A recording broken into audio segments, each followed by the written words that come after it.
신명기 14장이 다루고 있는 내용은 이스라엘 백성이 가나안 백성들과는 다르게 무엇을 할 것인가에 좀 초점이 많이 맞춰져 있습니다. 그러니까 구별된 하나님의 백성으로서 어떻게 행해야 하는가라고 하는 부분에 많은 이야기들을 좀 진행하고 있는데요.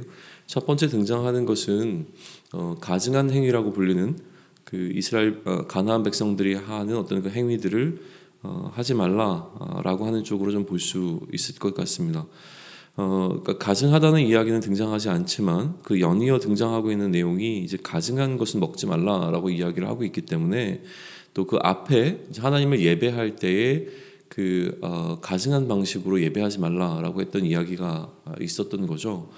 그래서 그들이 자신들의 자녀들을 바쳐서 그들의 신을 기쁘게 하려고 하는 방식으로 하나님을 예배하지 말라라고 이야기했던 것은 그것은 하나님이 기뻐하시는 방식이 아니라고 분명하게 선언하셨던 것이 있었던 것이죠. 근데 오늘은 이제 14장을 시작하면서 1절에서는 죽은 자를 애도하는 방식에 관한 이야기를 지금 하고 있는데 가나안 백성들이 하는 방식을 따라서 그렇게 하지 말 것을 이야기하고 있습니다. 그러니까 그것이 왜 문제가 되는지에 대한 이야기는 기록되어 있지 않지만 하나님께서는 그것을 따르는 것에 대해서 지금 이야기를 좀 하고 있는 거죠. 기본적인 뼈대가 되는 개념으로서 1절과 2절이 좀 사용되는 것을 우리는 좀 볼 수 있는데요. 2절에 보시게 되면 왜 그것이 문제가 되는가라고 하는 것에 대한 언급을 하시기보다 기본적으로는 내 하나님 여호와의 성민이라고 하는 부분을 강조를 합니다. 그러니까 그것이 왜 문제가 되는지보다 더 중요한 것은 무엇이냐면 하나님의 백성으로서 이 행위를 하면 안 된다라고 하는 부분이 보다 더 강조되고 있는 것이죠. 그리고 여호와께서 지상 만민 중에서 너를 택하여 자기 기업의 백성으로 삼으셨다라고 하는 사실이 부가적으로 설명이 되어 있습니다. 그러니까 모든 민족 가운데서 이스라엘을 특별히 선택하신 그 이유를 분명히 드러내는 방식이어야 하는데 그것은 우선 가나안 백성들이 따르고 있었던 그 관습을 따르지 않는 것을 통하여 이들이 하나님의 백성으로 구별됐다라고 하는 것을 가나안 가운데서 나타낼 수 있는 방법으로 선택하신 것으로 우선은 좀 이해해 볼 수 있을 것 같습니다. 그 다음에 연이어 등장하는 것은 이제 가증한 음식에 관한 부분입니다. 그래서 이 부정한 음식은 먹지 말고 정결한 음식만 이제 먹게 되어지는데 무엇을 먹을 것이고 무엇을 먹지 말 것인가라고 하는 것은 철저하게 하나님의 기준 속에서 정해져 있는 것이고 그 정한 것을 따라야 하는 것이죠. 우선은 이제 육지에 걸어다니는 동물에 관해서 먼저 이야기를 하시는데요. 4절부터 8절까지 기록되어 있는 내용 가운데 우선 먹을 것이 무엇인지를 4절부터 6절에서 이야기를 해주시고 7절과 8절은 먹지 말 것에 관한 이야기를 합니다. 근데 얼핏 드러나게 되어지는 기준은 무엇이냐면 이 굽이 어떤 형태를 갖추고 있느냐에 따라서 이야기를 하신다라고 하는 것이죠. 그리고 이제 뭐 되새김질이라고 하는 어떤 그 원리들이라고 하는 것을 먼저 좀 얘기를 여기서는 좀 해주십니다. 그리고 이제 물에 사는 짐승에 관해서 9절과 10절은 이야기를 하고 있는데 물에 사는 짐승도 이제 구별하는 구별점은 지느러미와 비늘이라고 하는 것이 나름대로 어떤 구별하는 구별점이 좀 되어지기는 합니다.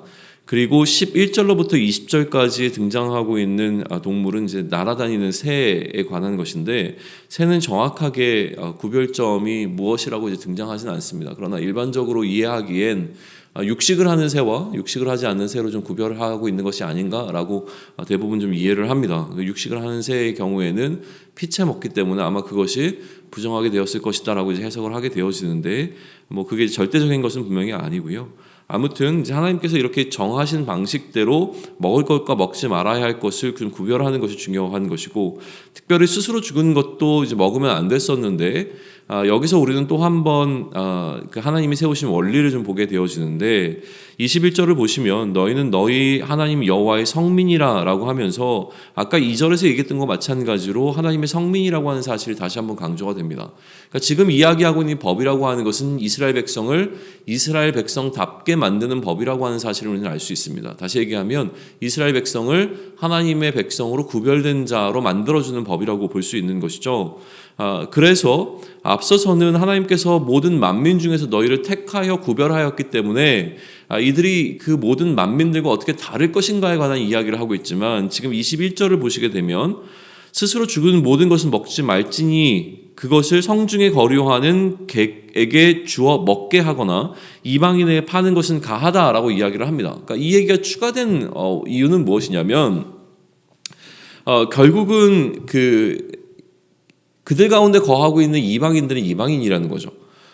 그러니까 이방인들에게는 이것이 가한 법이지만 그러나 너희에게는 가하지 않다라고 하는 사실을 분명히 하면서 이것을 통해서 이 법이 갖고 있는 기본적인 취지가 유대인과 이방인을 명확하게 구별하기 위한 율법이라고 하는 사실을 우리는 좀 볼 수 있게 되어집니다. 그리고 이제 22절부터 27절까지, 그러니까 뭐 끝절까지라고도 볼 수 있는데요. 이어지는 내용은 11조에 관한 부분이에요. 그러니까 이제 구별이라고 하는 주제는 계속 들어갑니다. 그래서 하나님 앞에 어떻게 이제 구별되어서 10의 1이라고 하는 부분을 드릴 것인가라고 하는 설명을 좀 하고 있고요.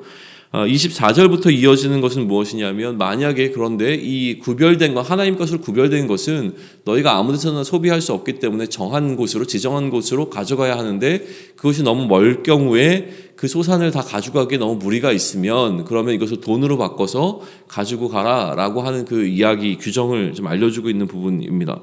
그리고 28절과 29절에서는 매년 토지의 소산의 10분의 1을 이야기하는 것이 아니라 3년에 한 번 그 또 모든 그해 소산의 10분의 1을 다 내어서 성읍에 저축하라라고 하는 이야기가 기록이 되어집니다. 그러니까 11조가 우리가 생각하는 것만큼 그냥 뭐 매해 우리가 얻게 되어지는 그 소산의 10분의 1을 이야기하는 것을 넘어서서 3년에 한 번 그 해의 모든 소산의 10분의 1을 저축하는 것까지도 이제 포함하고 있기 때문에 11조는 사실은 뭐 두세 가지로 좀 구별해서 우리는 이야기해 볼 수가 있습니다. 그런데 지금 이 모세가 신명기 14장에서 다루고 있는 11조는 그 11조를 어떻게 사용할 것인가에 좀 더 포커스가 맞춰져 있습니다. 하나님 것으로 구별된 것은 정한 곳으로 가지고 가서 그곳에서 너의 권속들, 다시 말하면 가족들과 함께 여호와 앞에서 함께 즐거워하며 기뻐함으로 그것을 먹고 마실 것에 관한, 그러니까 하나님과 함께 축제를 벌일 것에 관한 이야기를 하고 그 축제를 벌이는 가운데 그 성읍에 너희 성읍에 거주하는 레위인들을 좀 기억하라, 저버리지 말아라 라는 이야기를 했다면 공동체를 위한 11조를 드리라고 이야기를 하는 것이죠. 3년에 한 번 그 해소산의 10분의 1을 저축을 해 놓으라는 것은 정한 곳으로 가져와서 하나님을 예배하는 용도로 사용하는 것이 아니라 이것은 명확하게 그 땅에 있는 어떤 특정한 목적을 위해서 사용하기 위하여 그것에 보관하라라고 하는 것이고요. 그것을 어떻게 사용하냐면 너희의 성중에 거류하는 객과 고아와 가부들을 위해서 그것을 사용하라라고 이야기를 합니다. 그러니까 가난한 자들과 또 필요한 자들을 돌보는데 사용하라. 그러니까 땅을 토지를 소유할 수 없고 그 생계에 문제가 있는 이들을 좀 돌아보라라고 하는 것으로 이 11조가 갖고 있는 의미가 두 가지로 나누어집니다. 결국은 하나님을 위하여 또 이웃을 위하여 사용할 것에 관한 이야기가 기록되어져 있는 것이죠. 오늘 신명기 14장을 통해서 우리가 받을 수 있는 메시지는 사실은 굉장히 분명합니다. 하나님의 거룩한 백성이라고 하는 정체성을 잊지 말 것에 관한 이야기인 것이죠. 그래서 구별됨이라고 하는 이슈를 계속 알려주고 있는 겁니다. 하나님께서 특별히 우리를 택하신 이유가 무엇인가? 그것은 하나님께서 우리를 구별하셨다라고 하는 것이 전제되어 있는 것이기에 구별되었으니 구별된 자들답게 구별된 그 삶의 행동을 통하여서 우리가 하나님의 백성으로 구별됐다는 것을 명확하게 드러내는 방식으로 살아야 할 것을 요구하고 있는 것이 오늘 신명기 14장이 우리에게 말해주고 있는 메시지입니다. 그러니까 세상의 행위가 얼마나 잘못되었는가에 집중하기보다 세상의 행위를 따라가는 것 자체가 문제가 되는 것을 이야기하는 것이죠. 그들이 따라왔던 관습이나 그들이 따르고 있는 지혜가 얼마나 합리적인가를 떠나서서 그것을 따르지 말 것을 이야기하고 그것을 따르지 않는 행위만으로도 사실은 그게 하나님께 구별된 백성으로서의 행위라고 하는 사실을 나타내 줄 수 있습니다.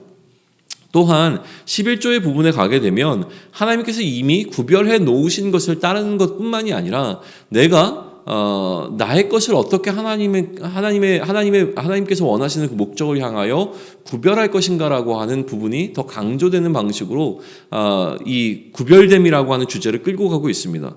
가족을 위하여 혹은 또 공동체를 위하여 이 토지의 소산들을 어떻게 구별해낼 것인가라고 하는 것은 끊임없이 그들에게 질문되어지고 그들이 따라야 하는 또 스스로 선택해야 되는 어떤 그 결정 앞에 있다라고 하는 것이죠. 그러니까 구별이라고 하는 것은 하나님께서 말씀하신 것을 지키는 것뿐만이 아니라 또 우리 안에서 어느 정도 헌신을 통하여 스스로 구별하기 위한 몸부림들이 필요하다라고 하는 거예요. 그런데 여기서 조금 더 우리는 하나 더 고민해 볼 필요가 있습니다. 무엇이냐면 이 구별의 이유가 어디에 있는가라고 하는 것이죠. 지금 이 유대인들에게 있어서는 유대인과 이방인을 구별하기 위한 법이 바로 이러한 구별법이라고 하는 거예요. 그러니까 이 목적 자체는 이방인들과 우리가 차이가 난다는 사실을 밝히 드러내기 위해서 이것들을 따라야 했는데, 자, 그렇다면 그리스도께서 오시고 난 이후에 그리스도는 유대인과 이방인의 사이에 놓여 있었던 이 막힌 담을 허무셨습니다. 둘을 하나로 이으셨다라고 하는 것이죠. 그러면 이 두 사이를 구별하기 위한 구별법 자체는 사실은 무의미해졌습니다. 이게 우리가 갖고 있는 또 다른 관점 속에서 이 본문을 이해해야 하는 해석의 틀이 될 것입니다. 예수 그리스도께서 오셔서 이제 더 이상 유대인과 이방인을 구별하고자 하는 그 시도 자체를 무의미하게 만들어 놓으시고 둘 사이의 화평을 통하여 함께 하나님께 나아갈 수 있도록, 그리고 하나님 안에서 우리가 한 가족이 될 수 있도록 이끄셨던 그리스도의 일하심이 있었기 때문에 사실 오늘 신명기 14장을 묵상하는 것에 있어서 우리에게는 굉장히 좀 다른 의미로 이 부분을 살펴봐야 하는 것이 분명합니다. 그래서 오늘 이야기하고 있는 정결법이라고 하는 부분들은 그리스도 이후에 이것은 더 이상 의미가 없어져서 하나님께서 베드로에게 말씀하신 것 같이 이 모든 것은 다 가한 것이 되어집니다. 그러니까 이러한 차원에서 우리는 다시 좀 고민을 할 필요가 있는데요. 그러면 이 구별이라는 이슈를 우리 그리스도인들은 어떻게 끌고 가야 할 것인가라고 하는 것이죠. 구별되어야 하는 것은 여전히 유효합니다. 그러나 이 구별되는 방식 자체가 여전히 유효한 것은 아니라고 하는 사실 가운데서 우리는 오늘 이 본문을 잘 묵상해 볼 필요가 있습니다. 결국 우리는 이러한 형식적인 방식을 통하여서 구별되는 것이 아니라 우리의 삶을 통하여서 우리의 삶의 질서 자체가 세상의 질서가 아닌 그리스도의 질서를 따르는 방식으로 가야 하는 것인데요. 그리스도가 우리에게 알려주신 그 질서가 무엇인지를 조금 더 우리는 분별하기 위해서 말씀을 더 깊이 살펴보고 그 가운데서 세상 가운데서 우리를 반드시 구별해내는 방식을 취해야 할 것이라고 하는 겁니다. 그러나 이러한 구별은 세상과 우리를 구별하는 것에 있어서 차별이 아니라고 하는 사실은 반드시 기억해야 할 것이고요. 또 이들도 우리와 같아지도록 하기 위한 구별이라고 하는 이 관점을 우리는 놓치면 안 되는 것이죠. 우리가 너희와는 이렇게 달라라고 하는 것을 이야기하는 것을 멈춰선다면 그것은 차별에 가깝습니다. 그러나 우리가 이렇게 행하는 이 행위가 얼마나 기쁨이 되어지고 이것이 더 본질적인 것인가, 이것이 우리의 생명과 어떻게 연관이 되어 있는가라고 하는 사실을 분명하게 드러내는 방식으로, 그러니까 종교적인 행위에 머무는 것이 아니라 그것이 가지고 있는 본질적인 의미를 더 드러내는 방식으로. 왜냐하면 세상 사람들이 취하려고 할 때 우리는 내어준다고 하지만 내어줌 자체에 있어서 그것이 종교 행위가 되는 것이 아니라 내어줌 자체를 통하여서 어떻게 그리스도의 사랑이 흘러들어가 그것이 우리가 경험하게 된 예수 그리스도의 사랑을 나타낼 수 있는가에 집중하는 것을 통하여 이러한 세상과는 다른 우리의 삶의 방식을 통하여 세상에 있는 많은 사람들이 그리스도로 말미암아 하나님께 돌아올 수 있도록 만드는 그 통로의 역할을 하는 것, 그것이 우리가 세상과는 달라져야 되는 우리에게 주어진 구별의 숙제라고 하는 것입니다. 이것을 좀 기억해 낼 수 있으면 좋겠습니다. 세상의 질서가 아닌 그리스도의 질서로 살아낸다라고 하는 것은 단순히 나의 삶은 하나님께 더 포커스를 맞추는 것을 떠나서서 이 세상 가운데서 우리가 빛과 소금의 역할을 잘 감당할 수 있도록 우리에게 주어진 사명이라고 하는 사실을 다시 한번 기억하며 오늘도 세상과 함께 동일한 방식으로 흘러가는 것이 아니라 세상의 중심에서 그리스도의 질서가 무엇인지를 명확하게 드러내며 그것을 통하여 세상에 있는 많은 사람들에게 궁금증을 유발하는 그런 삶을 살아내는 저와 여러분이 되기를 축원합니다. 아멘.